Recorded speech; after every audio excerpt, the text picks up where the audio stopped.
New Matko club centre at Mangalam tower, DS family shop at Reti Chowk, शुद्धिकरण नशा मुक्ति केंद्र, गीता वाटिका। मुरादाबाद के भोजपुर थाना इलाके के सरदार नगर गांव में मंगलवार रात बदमाशों ने किसान के घर ढाबा बोल दिया। शोर मचाने पर किसान का बेटा जागा और उसने बदमाशों को पकड़ने की कोशिश की तो उसकी गोली मारकर हत्या कर दी गई। शोर शराबा होने पर ग्रामीण जाग गए और उन्होंने एक बदमाश को पकड़कर उसकी पिटाई कर दी। गंभीर रूप से घायल आरोपी बदमाश के उपचार के दौरान मौत हो गई।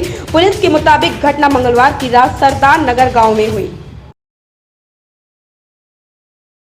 सुप्रीम कोर्ट ने मराठा आरक्षण पर महाराष्ट्र सरकार को बड़ा झटका दिया। शीर्ष अदालत ने महाराष्ट्र में मराठों के लिए 16% आरक्षण देने के राज्य सरकार के निर्णय को निरस्त कर दिया है। साथ ही सुप्रीम कोर्ट ने यह भी कहा है कि इंदिरा साहनी मामले पर फिर से विचार करने की जरूरत नहीं है। जस्टिस अशोक भूषण की अध्यक्षता वाली 5 सदस्यीय संविधान पीठ ने कहा कि मराठा समुदाय को 16% आरक्षण देने के आरक्षण की अधिकतम सीमा 50% को पार करती है, लिहाजा यह असंवैधानिक है। 5 संसदीय संवैधानिक पीठ ने में न्यायमूर्ति अशोक भूषण के अलावा न्यायमूर्ति एल नागेश्वर राय, न्यायमूर्ति एस अब्दुल नजीर, न्यायमूर्ति हेमंत गुप्ता और न्यायमूर्ति एस रविंद्र भट्ट भी शामिल हैं।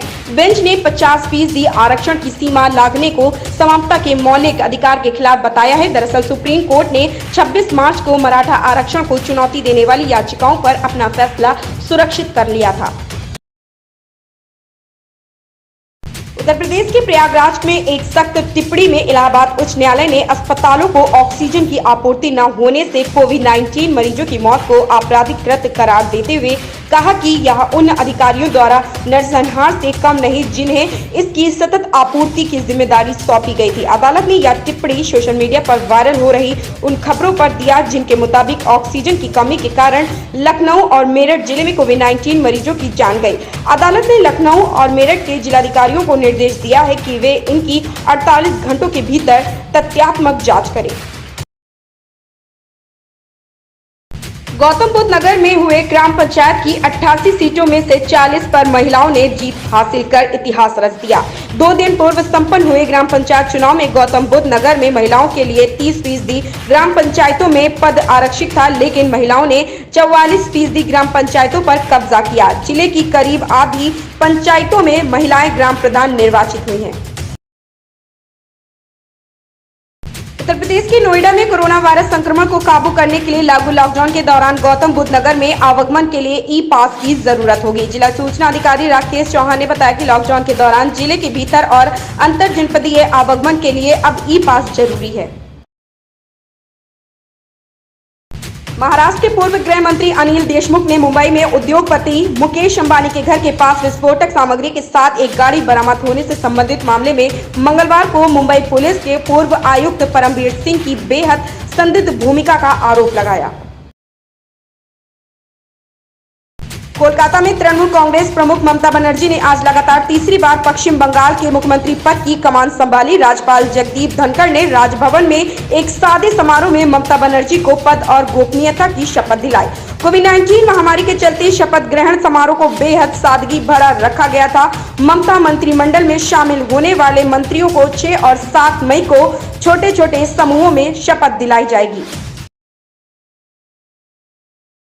महाराष्ट्र में मंगलवार को कोरोना वायरस संक्रमण के 91,880 नए मामले सामने आए हैं, जिसके साथ ही संक्रमित लोगों की संख्या बढ़कर 48,22,902 हो गई है। स्वास्थ्य विभाग के मुताबिक इसी अवधि में कोविड-19 के 891 मरीजों की मौत के साथ राज्य में मृतक संख्या बढ़कर 71,742 तक पहुंच गई है। देश में कोरोना वायरस की दूसरी लहर ने भयावह रूप स्थिति पैदा कर दी है। एक तरफ स्वास्थ्य महकमा चरमरा गई है तो दूसरी तरफ कालाबाजारी करने वाले लोग बाज नहीं आ रहे। हालांकि कोरोना के दैनिक मामले में पिछले 3 दिनों से हल्की गिरावट आ रही है, जो राहत की संकेत है। स्वास्थ्य मंत्रालय के मुताबिक बुधवार को देश में कोरोना वायरस के 3.82 लाख से ज्यादा मरीज मिले हैं, वहीं 3,780 मरीजों की जाने गई हैं। इसके अलावा ऑस्ट्रेलिया से भारत 1,000 से ज्यादा वेंटिलेटर आएंगे। इधर देश में 18 साल से ज्यादा के लोगों को वैक्सीन लगाना शुरू हो गया है।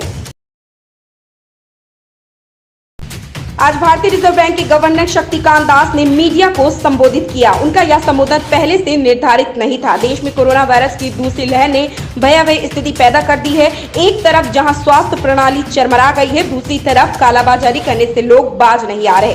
हालांकि कोरोना के दैनिक मामलों में कुछ दिनों से हल्की गिरावट आ रही है, जो राहत की संकेत है। लेकिन राज्यों में लगाए गए लॉकडाउन से जनता परेशान है, क्योंकि इसका सीधा असर उनकी कमाई पर पड़ रहा है। देश की अर्थव्यवस्था को भी संकट के इस समय से उबारने के लिए कड़े कदम उठाने की जरूरत है। ऐसे में केंद्रीय बैंक का यह संबोधन बेहद